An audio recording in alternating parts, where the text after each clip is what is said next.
Hey guys, I'm back with another reading lesson in our Meeting Characters and Learning Lessons unit. Last time we talked about how you can, the secret to remembering your books is to retell the story to someone else or even retell it to yourself. Today we're going to talk about how you can revisit books that you've already read to notice more.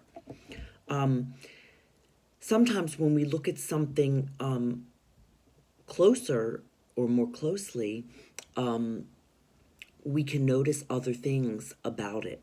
Even if you take one of your toys that you've had up for a long time, a familiar toy or a favorite toy, and you look at it closer, you will notice something that you didn't notice before.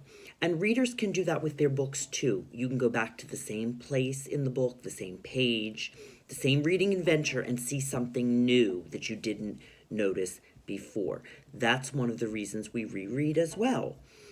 So I'm going to show you in Iris and Walter and the field trip. In chapter 3 called Where's Walter, I was looking back at this page and I noticed that Iris is looking out the window at this boy that has the same shirt as Walter. And I think that he's the boy that Iris thought was Walter in the aquarium when she was holding his hand. She was holding his hand in the story, and there he is. I think that was the same boy she saw earlier. I didn't notice that before.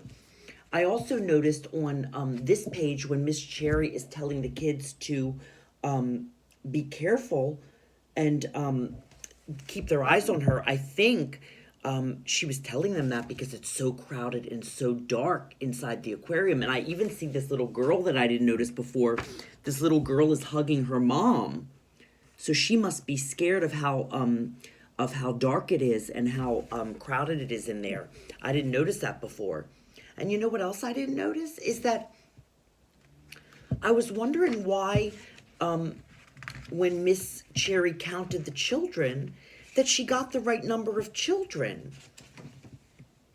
She counted them on this page and Walter wasn't there, but she got the right number and she said, off we go. But I think the reason that she counted the right number of children is because she counted the boy that didn't belong in the class. He belonged to another class. So do you see how I went back and I looked at some pages again and I noticed so much more? Can you imagine if we reread the whole book, how much more we would notice? So remember, you can go back and reread your books and notice more each time, and that will help you understand the story just a little bit better. And sometimes when you notice notice more things, you wonder more things. Like I could say, I notice that the little girl is hugging her mother. I wonder if that's because it's so dark and crowded in there. Or I noticed that Miss Cherry counted the right number of children, but Walter was lost. I wonder if it's because the boy from the other class that had the same shirt as Walter was with Iris's class, and that's why Miss Cherry got the right number of children. Okay? So when you notice more, you can wonder more. So I encourage you to go back and reread some of your books or reread some pages and see if you can notice more things and understand the story a little bit better. Okay? I'll see you next time.